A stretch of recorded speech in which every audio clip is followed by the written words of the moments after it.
Salve, salve, ouvintes e espectadores da Jovem Pan, aqui Felipe Moura Brasil para uma entrevista especial e ao meu lado para me ajudar a entrevistar a nossa convidada, Adriles Jorge do Morning Show. Salve, salve, Adriles. Grande honra estar aqui com você. Um beijo grande, Thaís. Como é que você tá?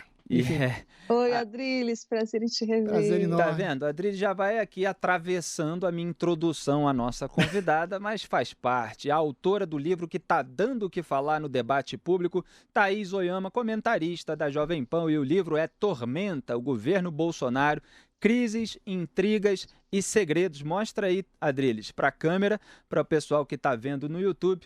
Tá aí o livro em primeira mão enviado pela imprensa e coincidiu que os jornalistas que receberam o livro já começaram a repercutir no momento em que a Thaís não estava aqui fazendo 3 em 1, porque ela já tinha uma viagem programada, então ela está dando essa entrevista aí de uma cidade no exterior, mas a gente quer ouvir as impressões da Thaís Oyama a respeito da repercussão do livro também. Já vamos começar com um assunto quente, Thaís. O presidente da República, Jair Bolsonaro, disse: a nossa imprensa tem medo da verdade, deturpam o tempo todo, mentem descaradamente, trabalham contra a democracia, como o livro dessa japonesa que eu não sei o que faz no Brasil. Essa foi a declaração do presidente. E o general Augusto Heleno declarou o seguinte no Twitter, aspas, sites fanaticamente antigovernistas publicaram trechos de um futuro livro cuja autora é uma jornalista medíocre e desapegada à verdade. O objeto é fomentar a discórdia entre membros do governo. O texto é a cara dela, mal feito, pouco confiável e inútil sob qualquer aspecto. Fecho aspas, aí essa foi a declaração do general Augusto Heleno no Twitter. Como é que você está vendo essa repercussão inicial do seu livro, Thaís? Felipe, quanto à declaração do presidente, eu fiquei muito lisonjeada, na verdade, porque se a intenção era desqualificar o livro, o fato dele usar um argumento dessa natureza quer dizer que ele não achou outro melhor, né? Então eu fiquei muito contente com o que ele disse. Sobre o general Heleno, o que eu posso dizer é que a recíproca não é verdadeira. Eu gosto muito do general Heleno e, ao contrário do que ele disse sobre mim, acho que ele é muito preparado. Inclusive, no livro eu cito que ele é um raro tríplice coroado, que quer dizer que ele ganhou os 3 primeiros lugares nos 3 principais cursos que ele fez no Exército. Então, ele é muito preparado, eu acho ele genial, é uma pena que ele ache isso de mim, eu não acho isso dele. Você conversou com o general Augusto Heleno para fazer o livro? Porque eu vi que tinha declarações dele, foram para você? Sim, eu conversei com vários generais, inclusive com o general Augusto Heleno, mais de uma vez. E tá aí, só para complementar a respeito da declaração do presidente Jair Bolsonaro, ele falou dessa japonesa que eu não sei o que faz no Brasil. Qual é a sua origem, Thaís? Eu sou Sansei, o que quer dizer terceira geração. Meus avós nasceram no Japão, meus pais nasceram no Brasil e eu nasci no Brasil também. Então, eu pertenço à terceira geração.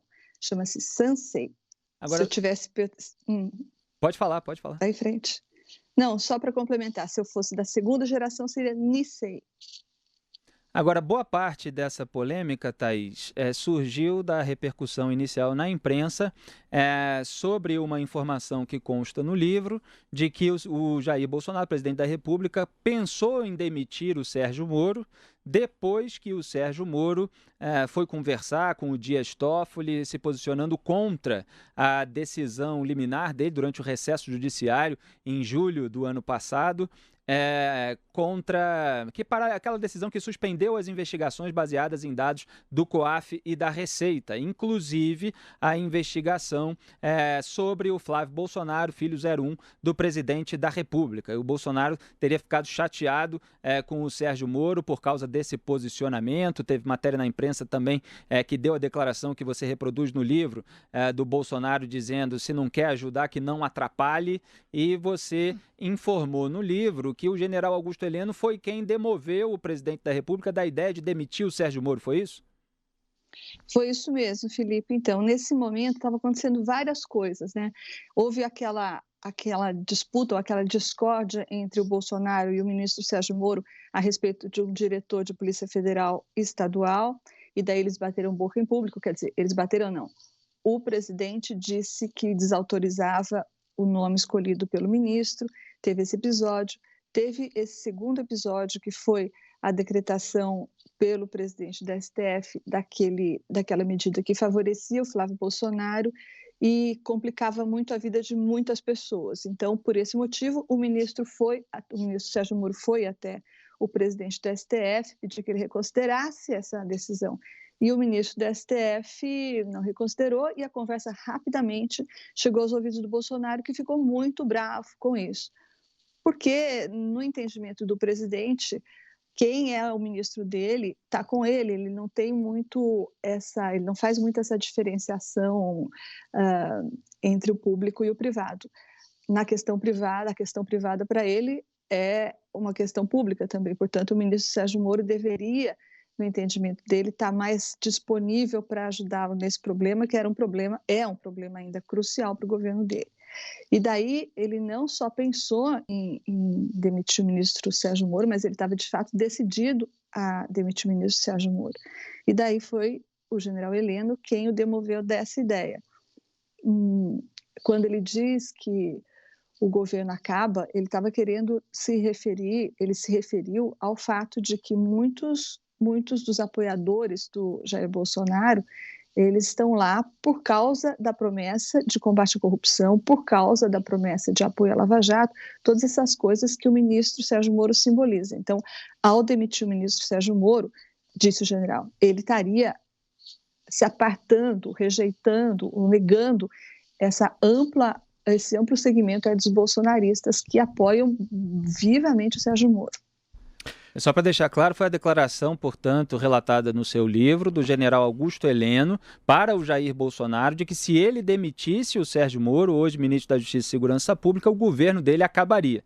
E a Thaís aí explicando que ele perderia justamente o apoio da parte da população brasileira, que me parece majoritária, que apoia a Lava Jato. Adriles. Duas perguntinhas. Uma de caráter mais genérico, Thaís.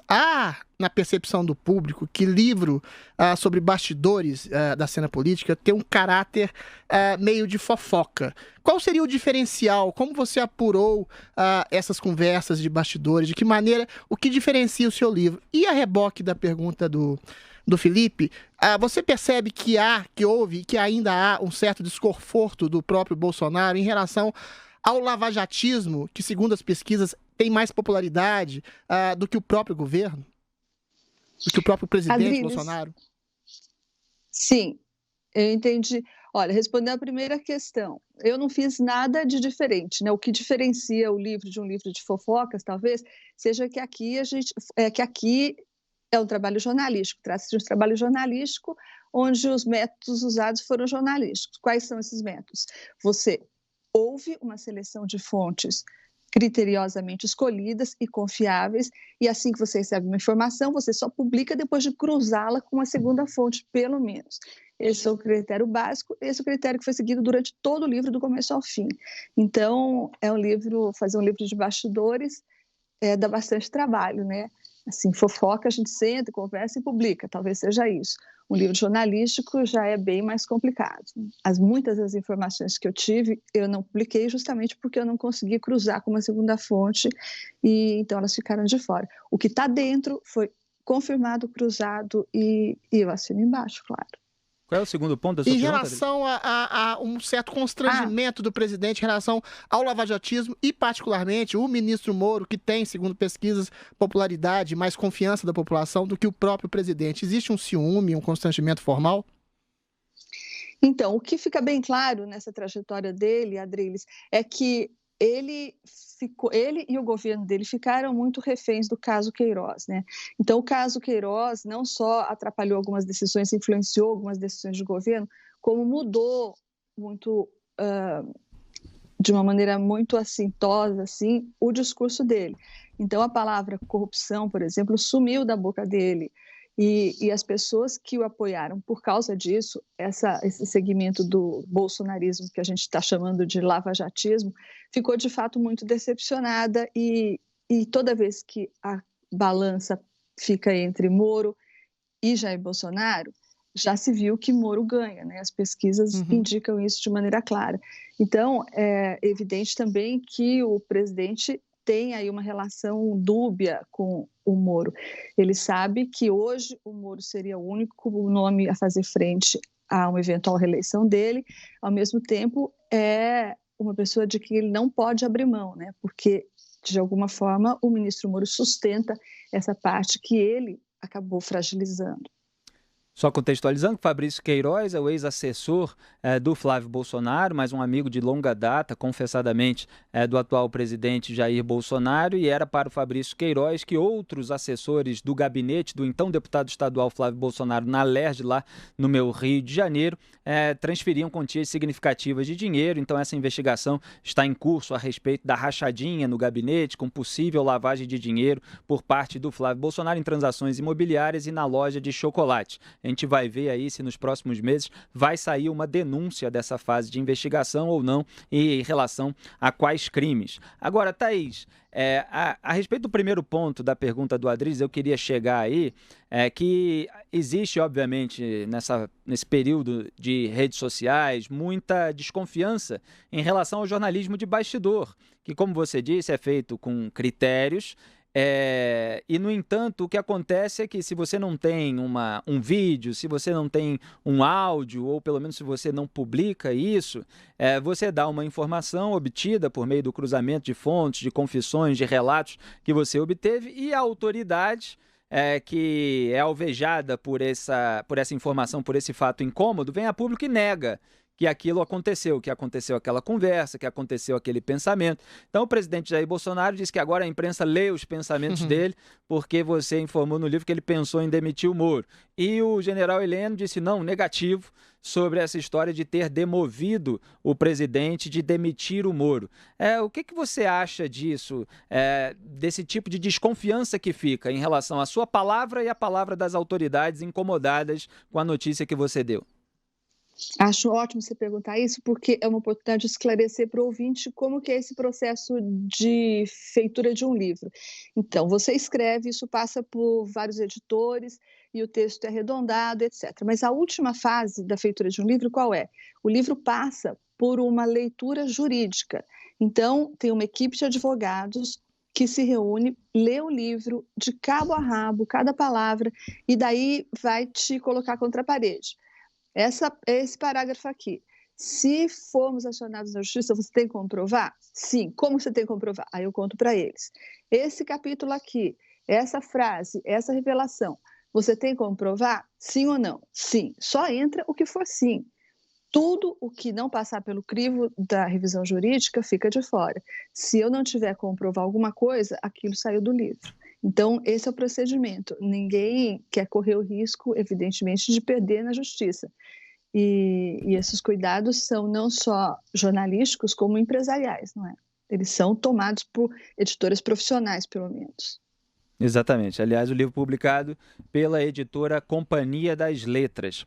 Aliás, Thaís, só para terminar aqui esse bloco a respeito do caso do Sérgio Moro, é que nesses últimos dias o Alberto Fraga, ex-deputado federal muito próximo do Jair Bolsonaro, tem dito que o Sérgio Moro não entende de segurança pública e tem feito uma pressão pela cisão dos ministérios que foram unidos, Ministério da Justiça e Segurança Pública, o titular da pasta é o Sérgio Moro, então Alberto Fraga parece que quer a cisão para comandar o Ministério da Segurança Pública, apesar dos resultados positivos na queda de taxas de criminalidade obtidos pelo Sérgio Moro. E o livro começa de uma maneira, claro, que prende a atenção, com uma conversa desse mesmo Alberto Fraga com o Jair Bolsonaro, me parece que no Congresso Nacional, se não me falha a memória, você me corrija, em 2015. E aí depois tem um corte ali para o Bolsonaro já eleito, assim se fecha o primeiro capítulo, mostrando dois momentos da vida dele. Essa figura do Alberto Fraga, você acha que pode conseguir alguma coisa? Tem alguma relevância?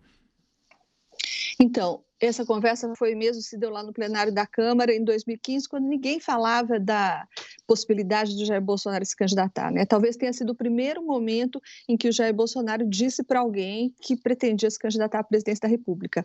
O Alberto Fraga, de fato, é um dos mais antigos e mais fiéis amigos dele, acompanha o deputado desde o primeiro mandato dele na Câmara, e é um coronel da PM, também vindo do baixo clero, e goza até hoje da confiança do Bolsonaro e ficou agora nas sombras, né? Ele tinha um ministério prometido para ele desde o começo, mas por causa de algumas questões judiciais pendentes, ele ficou sem esse ministério. Mas eu acho possível que isso aconteça em breve. Agora, isso já é uma opinião, não é uma apuração. Se essa cisão for mesmo ocorrer e o Ministério da Segurança Pública ficar na mão do melhor amigo do presidente, isso vai soar muito mal por motivos óbvios, né? Isso vai significar que o controle da polícia, todo o aparato, todo o equipamento, toda a estrutura da polícia está na mão praticamente do presidente. O Alberto Fraga é alguém muito leal e praticamente uma continuação da cabeça e das mãos e das ações do Bolsonaro.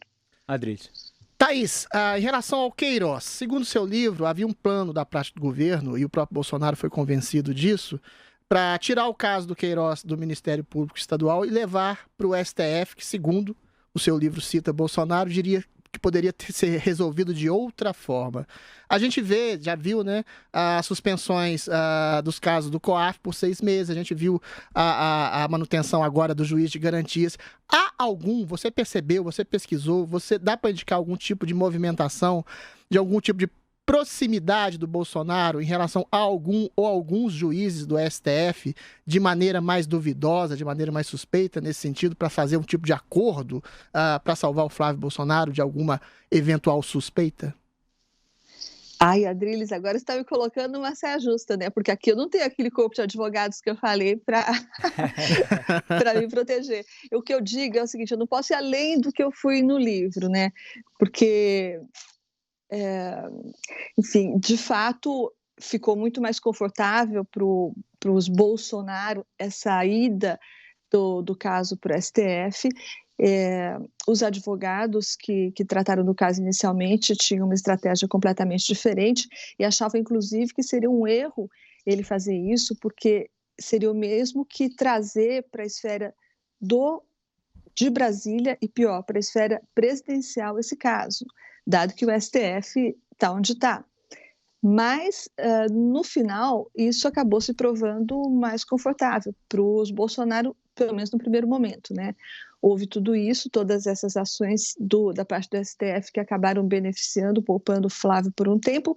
No entanto, no final do ano, tivemos uma surpresa, a coisa toda recuou e agora o Bolsonaro começa 2020 com a mesma bola de ferro nos pés, né? Ou seja, ele não conseguiu se livrar do caso com essa estratégia aí. Agora, a frase também que repercutiu bastante do seu livro foi que Dias Toffoli, presidente do STF, se transformou no mais improvável novo amigo de infância de Bolsonaro. Então, a essa proximidade também que certamente o Adriles estava se referindo, e o livro tem um capítulo chamado Bolsonaro contra a CPI da Lava Toga, que mostra justamente ali uma pressão pela retirada de assinaturas de parlamentares para a instalação da CPI que investigaria o Dias Toffoli, aquele ministro que, repito, havia suspendido as investigações do Brasil, baseadas em dados do COAF e da Receita, como a do Flávio Bolsonaro. Então, o próprio Flávio Bolsonaro fez uma pressão contra a instalação da CPI da Lava Toga, o Eduardo Bolsonaro também fez nas redes sociais essa pressão. E como é que você enxergou e descreveu isso no livro, Thaís? Pois é, Felipe, o próprio Dias Toffoli negou que houvesse tido qualquer tipo de acordão, não é? Mas os fatos indicam o contrário. Eu, como disse, só posso chegar até onde cheguei, não posso ir além.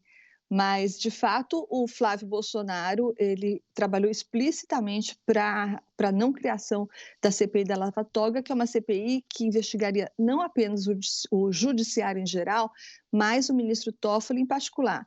Porque, como você sabe, a CPI tem que ter um motivo específico.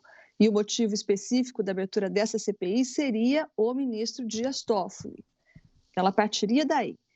E, evidentemente, que o ministro Dias Toffoli se opôs à criação, à abertura dessa CPI. E teve grande apoio, como ficou público e notório, da parte de todos os Bolsonaro.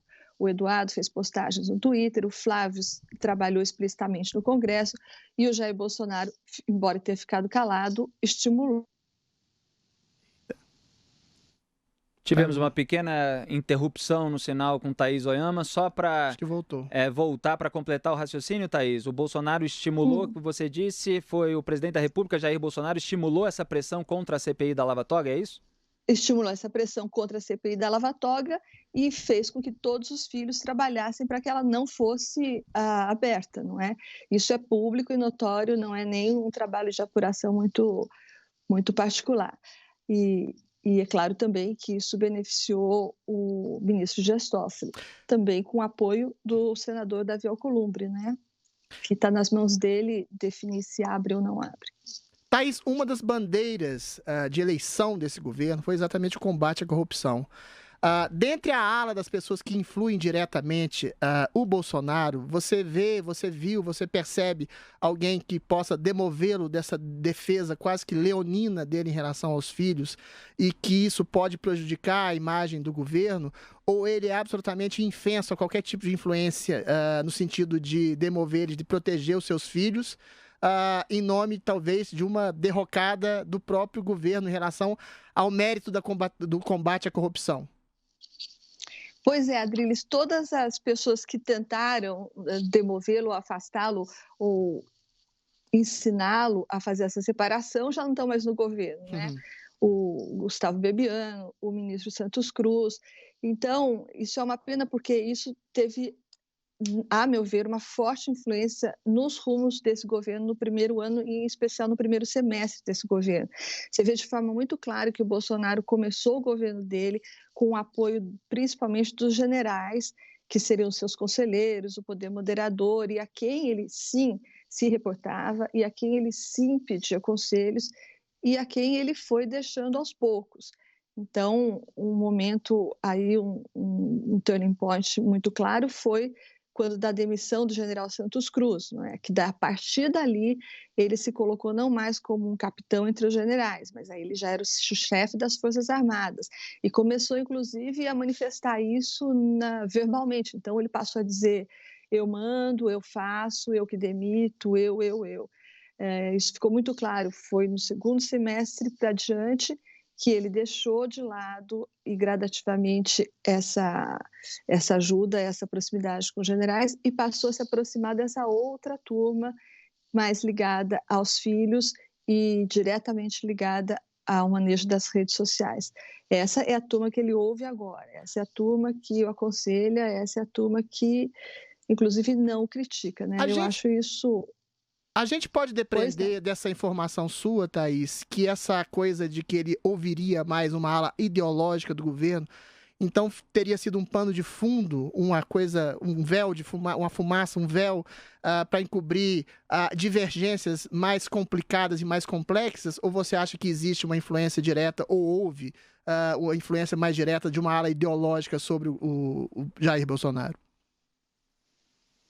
Eu arrisco dizer, Adriles, que é mais que isso, sabe? Ele assumiu um presidente inseguro, um presidente que deu mostras de que tinha dúvida se ele estava à altura do cargo. Ele mesmo tinha dúvida se ele estava à altura do cargo. E daí, esses primeiros conselheiros eram gente, inclusive, de patente superior, não é? Que tinha liberdade de criticá-lo e dizia que estava lá para isso. E ele aceitou isso por um tempo até determinado ponto. Essa segunda turma, eu diria que além de ideológica, ela tem como característica o fato de criticar muito menos que os primeiros, né? Pelas apurações, eles mais concordam e mais adulam e mais reportam, na verdade, o que acontece nas redes e agem como maestros das redes, que é um ponto muito sensível do Bolsonaro. Ele xinga a imprensa, ele critica os jornalistas, etc., briga, mas onde dói mesmo é nas redes. Eu tenho convicção de que quando subiram aquela hashtag Bolsonaro traidor, que foi no momento em que ele se colocou contra alguma coisa em relação à Lava Jato, não me lembro o que era. Ele sancionou a criação da figura do juiz de garantias, ele também, nesse pacote que era originalmente anticrime, no qual foram inseridos, né, certos itens que aparentemente são pró-impunidade, pelo menos para todos que inclusive levantaram essa hashtag. Então, ele sancionou a criação da figura do juiz das garantias, teve o relaxamento da prisão preventiva tornado mais fácil e a limitação à delação premiada. Aí houve uma grande revolta nas redes sociais por parte daqueles que apoiam a Lava Jato e não queriam ver o presidente sendo complacente com os parlamentares investigados. Isso mesmo, Felipe, bem lembrado. Foi tudo isso. Então, nesse momento, a hashtag Bolsonaro é traidor, eu tenho convicção de que abalou ele bastante, porque se há alguma coisa que o presidente sente, é a reação das redes sociais. Monitora, acompanha, recebe feedbacks diários e leva em consideração. Demais até, eu acho. Agora, aproveitando aí esse assunto tocado pelo Adriles e por você, Thaís, é bom lembrar também que houve o general Maynard Santa Rosa, que acabou se demitindo da Secretaria de Assuntos Estratégicos depois da exoneração do general Santos Cruz, que era criticado por essa ala a qual você está se referindo, e o Maynard Santa Rosa deu uma entrevista a um portal dizendo que o presidente se cercou de um grupo de garotos que tem entre 25 e 32 anos, que fazem uma espécie de cordão magnético em torno e filtram o acesso. Resumindo, então, o que você disse, ele trocou algumas pessoas com um senso crítico capazes de confrontá-lo por esse grupo de jovens bajuladores, é isso? Uhum. Esse episódio é muito emblemático, porque de alguma forma resume perfeitamente o que aconteceu, né, Felipe?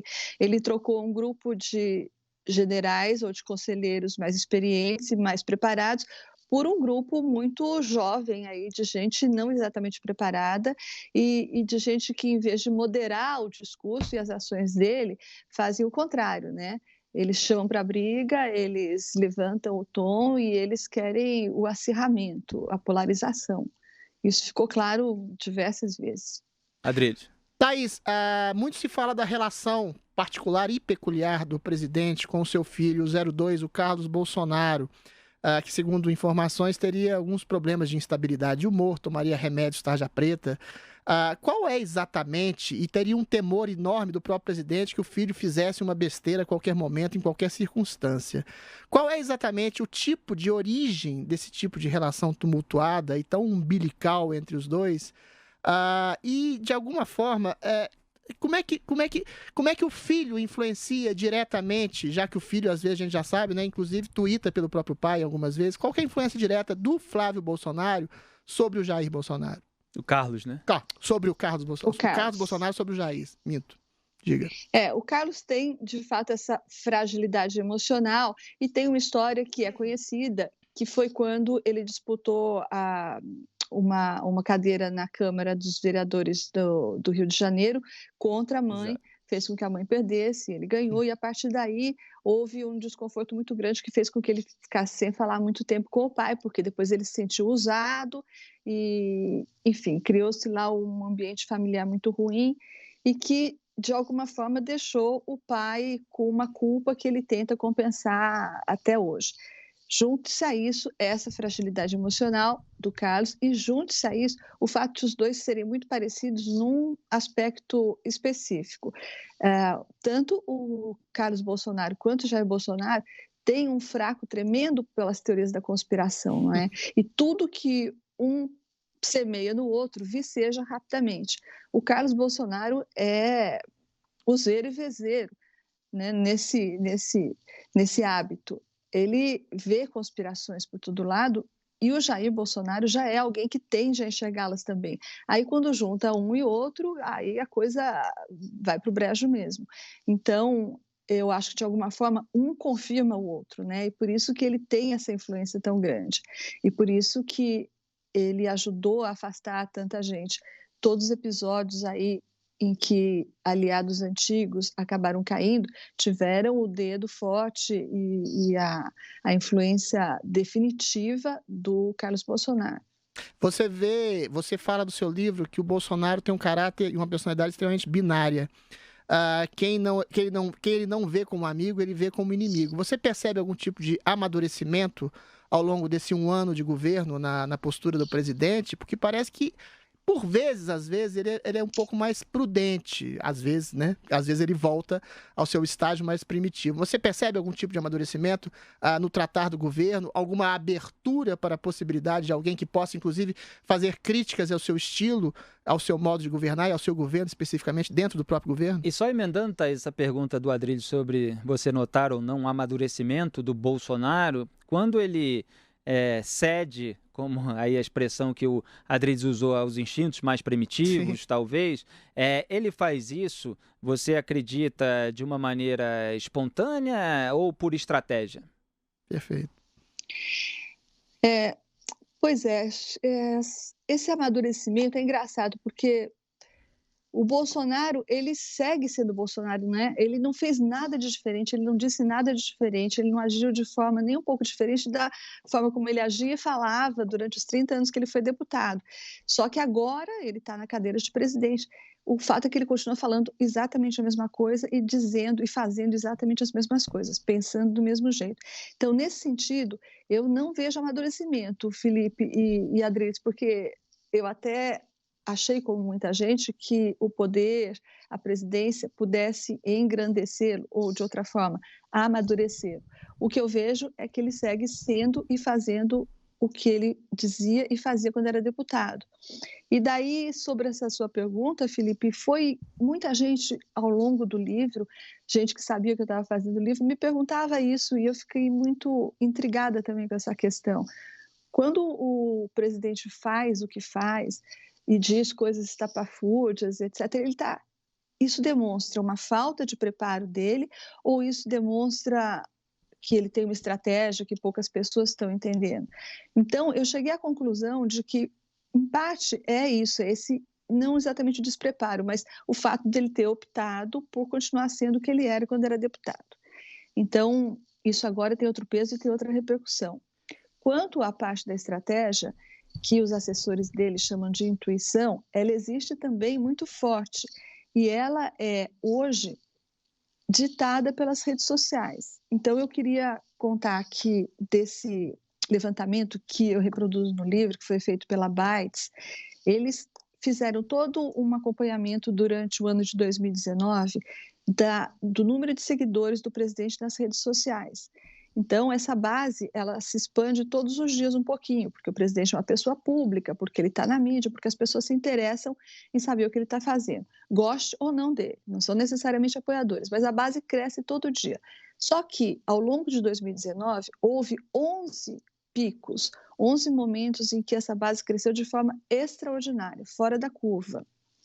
E daí, a agência analisou o que estava acontecendo nesses 11 picos.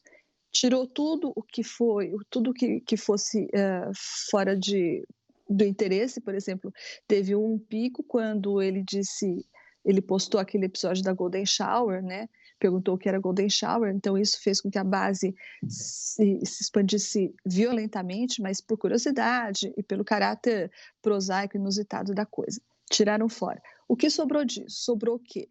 Esses quase mais de 10 picos se deram em primeiro lugar quando ele falou mal da imprensa, atacou a Globo, atacou a Folha ou atacou alguns jornalistas em particular. Quando ele faz isso e coloca isso nas redes, a base de seguidores dele aumenta extraordinariamente.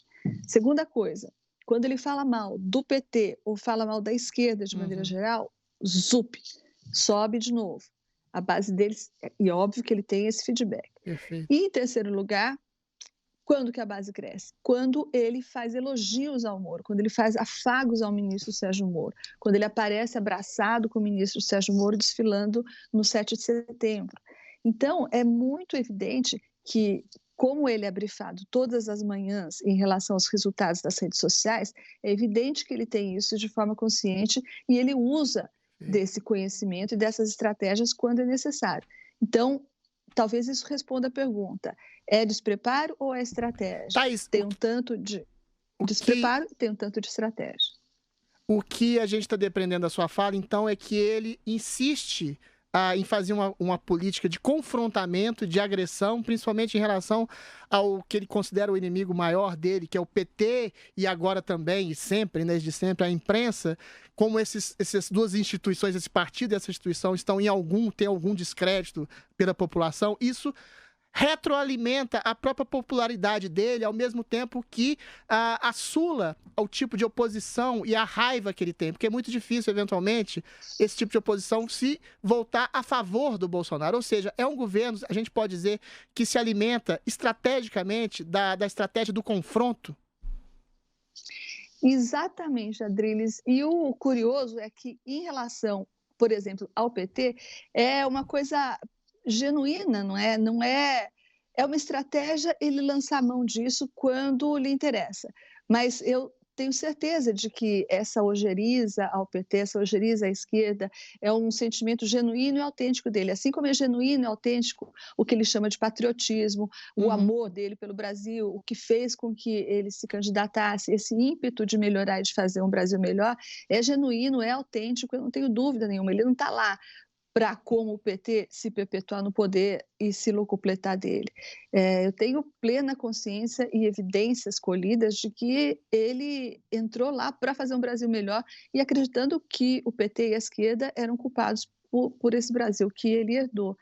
Mas de forma equivocada ele vai tocando tudo isso, não é? Mas, de fato, tem essa questão genuína que eu percebo muito fortemente nele. Thaís, aqui encaminhando para o final da nossa entrevista, 2 temas aparecem muito quando a gente pensa em perspectivas para o futuro. Um é indicação do ministro do STF, em primeiro lugar para a vaga do Celso de Mello. Outro é a questão da reeleição em 2022. O Jair Bolsonaro fez vários acenos de que indicaria o Sérgio Moro para o Supremo Tribunal Federal, depois foi mudando despudoradamente de recurso, fazendo um aceno maior para o André Mendonça, que ele escolheu para ser o advogado-geral da União, que é alguém que prestou homenagem em livro até ao Dias Toffoli, quando completou 10 anos como ministro do STF, e também acenou para o Jorge Oliveira, que é o ministro-chefe da Secretaria-Geral da Presidência da República, também próximo do Dias Toffoli. O que você acha que vai sair daí? O que você apurou dessas pessoas? Qual é a sua percepção a respeito de como isso vai se enredando, tanto para o STF quanto para a candidatura de 2022? Ótimo, Felipe. O STF é uma coisa muito emblemática, porque o ministro Jorge Oliveira representa uma dessas pessoas do grupo muito íntimo do Bolsonaro, ao qual ele recorreu a partir do segundo semestre. Não é? O ministro Jorge Oliveira, como todo mundo sabe, ele é um major da PM, ele pode ser um bom major da PM, mas absolutamente ele não tem as credenciais para ser ministro do STF. Aliás, ele advogou por muito pouco tempo e advogou só em causas relacionadas a militares. Eu arrisco dizer que isso chega a ser assintoso e eu não acho que isso vai ser aceito com essa naturalidade com que o presidente está tentando apresentar esse nome. Mas isso reflete esse outro fenômeno que a gente tinha falado. A partir do segundo semestre, o presidente ele abandona os conselheiros mais antigos e as pessoas mais preparadas e se volta para esse grupo muito mais íntimo lá de casa, né? Essas pessoas que acompanham ele há muito tempo e que têm relações muito íntimas com ele. Inclusive, o Jorge Oliveira aparece lá na lista do MP de pessoas que receberam o salário que é tido como rachadinha, né? Então, essa é uma questão, o STF e o ministro Jorge Oliveira. A segunda questão é essa nomeação desse primeiro nome terrivelmente evangélico, que seria o André Mendonça. Isso deixa claro o que o presidente espera dos evangélicos, que é o apoio, a base mais importante para ele em 2022. Então, todos os últimos movimentos do presidente, os mais importantes, têm mostrado que ele está se voltando para essa base, que ele vai investir nessa base e certamente esse ministro terrivelmente evangélico, quer seja o André Mendonça, seja outro, será a primeira opção dele. E se a segunda for a opção Jorge Oliveira, o ministro Sérgio Moro está fora. E daí, no meu entender, ele vai ficar liberado para então, digamos, trair o governo Bolsonaro e eventualmente se lançar candidato. Eu acho que esse é o xadrez. Então, o Bolsonaro está aí numa decisão difícil, numa sinuca de bico, porque se ele rompe o trato, e ele tem esse trato, ele teve esse trato, ele firmou esse trato, posso afirmar que ele firmou esse trato com o ministro Sérgio Moro. Se ele rompe esse trato, fica o Sérgio Moro automaticamente liberado para fazer o que ele bem entender da vida, né? Vai ser uma escolha difícil para o Bolsonaro, que só pensa em reeleição. Thaís Oyama, minhas últimos questionamentos aqui para você, meu amor. Invertendo um pouco a dinâmica das questões, o Bolsonaro fez ontem mais uma crítica acerba à imprensa. E a gente sabe que, embora a imprensa seja oposição, como diz o nosso Milor Fernandes, o resto é armazéns secos e molhados, a imprensa tem uma certa má vontade em relação ao Bolsonaro desde a eleição, desde aquelas suásticas que a Folha colocou na época da eleição, depois foram todas desmentidas, uma certa tendenciosidade fomentando os estelionatários da Intercept, uma certa tendenciosidade, por exemplo, eu diria na matéria da Globo, relacionando a família Bolsonaro ao assassinato da Marielle. Como você, como jornalista, avalia a atuação da imprensa ao cobrir o governo de Bolsonaro? E a segunda questão, muito simples: Bolsonaro é um homem honesto? Ótimo. Olha, em relação à imprensa, Adriles, eu concordo com você. Eu não queria citar casos específicos, mas eu vejo também que há uma má vontade, acho que talvez muito oriunda também do susto, não é? É um personagem inaudito que ninguém esperava, na verdade, que fosse ser presidente da República. Nem eu próprio esperava, eu tenho certeza. Então, eu acho que teve um susto, tem uma rejeição e tem sim uma má vontade. No caso, por exemplo, da Marielle, que eu acho uma completa fantasia, isso eu posso dizer que 1 ano de apuração, ouvindo gente próxima, ouvindo inimigos, ouvindo adversários, ouvindo aliados, eu nunca tive um único indício de que algum dos Bolsonaros tivesse algo longínquamente a ver com o assassinato da Marielle. Isso, para mim, soa pura fantasia. Pura fantasia. O que existe nessa relação entre os Bolsonaro e a milícia é uma relação espúria, imoral, porque a maneira como eles, bolsonaros, veem a milícia é uma forma completamente diferente da que a gente vê. Eles não veem quase nenhum problema em pessoas que ganham a vida como ganham os milicianos. Bandido bom, bandido morto, sempre foi o discurso de todos os Bolsonaros. Então, os milicianos sempre foram a base eleitoral de todos os Bolsonaro. É essa relação que eles têm. A milícia é íntima dos Bolsonaro, é base eleitoral, mas em relação ao crime da Marielle, é um absurdo, eu acho. Até hoje não existe um indício, nunca ouvi ninguém sério falando sobre isso. Bolsonaro é honesto ou não? Eu acho que a maneira dele, ele tem certeza que é. Alguém que se envolveu com rachadinha vê, eu estou tentando interpretá-lo, né? Vê isso como alguma coisa rotineira e que não lesaria o contribuinte. Na cabeça dele é algo que já está do olerite dele e que ele pode usar da maneira como bem entender. Isso não lesa o contribuinte. Evidentemente, é um jeito equivocado de encarar o dinheiro público e o uso do dinheiro público, mas é verdade que ele nunca recebeu dinheiro de empresas, ele nunca usou sequer o fundo partidário, então ele tem uma concepção própria e equivocada do que é honestidade, mas na visão dele, própria e equivocada, ele é um homem honesto. Na visão rigorosa que a gente tem que ter em relação ao presidente, ele escorregou algumas vezes. Thaís Oyama, muito obrigado pela sua entrevista. Está aí o livro sendo exibido aqui para quem nos acompanha com imagens no YouTube, o Governo Bolsonaro, Crises, Intrigas e Segredos. Quer dizer, um livro aí com todos os bastidores do primeiro ano do governo do Jair Bolsonaro. Já está nas livrarias, Thaís? Já, chegou hoje, Felipe. Só para fazer um comentário, esse que vocês exibiram aí, essa é a prova, o livro é mais bonitinho, né? O livro é tem mais uma bonitinho. foto, é mais colorido, isso aí foi a prova que alguns poucos jornalistas receberam, então o livro está mais bonitinho que isso, viu? Exato, nós jornalistas recebemos o livro aí na sua prova ainda sem toda aquela pompa, sem toda aquela capa bonita com a qual o livro chega para os leitores. Thaís Oyama, em breve estará de volta aqui à Jovem Pan, muito obrigado pela sua participação. Beijo grande, japonesa. Valeu, Felipe. Beijo, Adriles. Valeu, Adriles. Obrigado pela ajuda. Valeu, Ouvintes e espectadores da Jovem Pan, continuem acompanhando a nossa programação. Até já.